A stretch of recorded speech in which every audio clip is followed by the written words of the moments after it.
My name's Bill Adams. I'm the Assistant Fire Chief here at Metal Township Fire Department.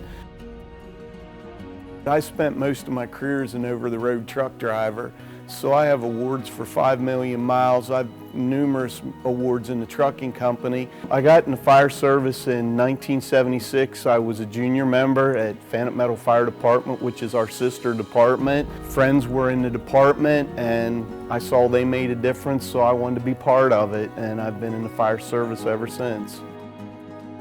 I was an instructor in the trucking industry, so it just became natural to become an instructor for the fire service, and never dreamed that it would go as far as it has to be a Department of Defense instructor and get to travel internationally actually to do fire training.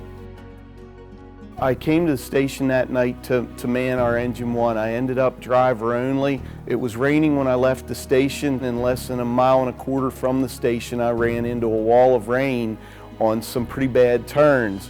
And from all my years in the trucking industry, I knew right away I was hydroplaning. The last thing I remember when I cleared through the guide rails was the guide rails exploding in front of the rig. That was the last thing until I woke up after the accident was over. The next memory I have was our sister department, Phantom Metal, said sirens coming. And I said a little prayer and thought, please let someone see me down here. They stopped. When the officer got out of the cab, the scene lighting on the right side of their rig came on, and one of their backseat firefighters said, there's a vehicle down over there. And I'll never forget the fear in their voices, because they knew the rig and they knew who was driving the rig that night. I had 9 broken ribs. The ones on the right were broken in multiple locations. I had a collapsed lung, spinal injuries, and blew out my left shoulder, and there's still some nerve damage in the right arm. I've never gotten feeling back in the right arm yet.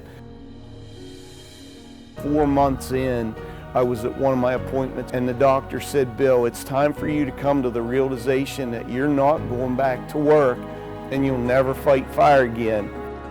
Tell a firefighter you can't do something, we'll prove you wrong.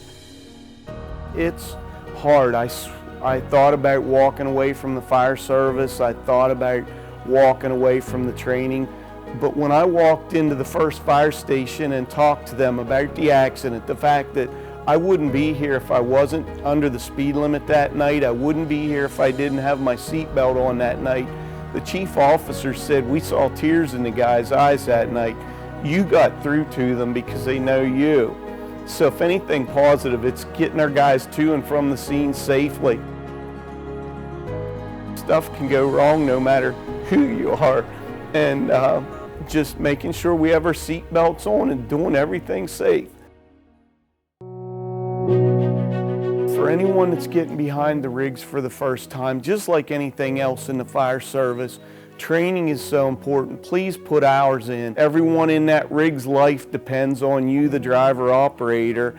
So you've got to train, and you've got to stay focused that they are the most important thing that you're doing that day. You see the rig behind me, it wouldn't be sitting in this bay if it wasn't for VFIS. They came in, everything on that rig, our whole load of 5-inch hose, our radios, everything got destroyed that night. In that fraction of a second, we lost everything on this part of the station.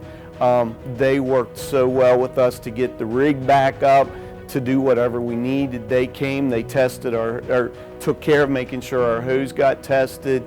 They were always here to help us get back up and get running again. The EVDT is very important, because one of the big things we need, no apparatus goes on the street without the drivers behind the rigs. And there's so much safety involved. First of all, we're taking people that normally drive cars and teaching them to drive the fire apparatus, the ambulance and all that, and stressing the seatbelt safety, all those aspects. And VFIS, the trailer training program that they've just expanded on EVDT, and it's all about getting our personnel to and from the fires. We're still losing 20 to 25% of our fire line of duty deaths every year are from vehicle accidents.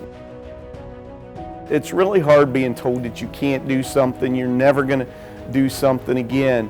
The pain and stuff, hey, the pain, I still deal with pain today. They told me they can go in and give me shots, they can go in and deaden the nerves, but it tells me I'm alive every day. I'm pretty lucky to be here and to be back in the service and to be able to do the job that I love.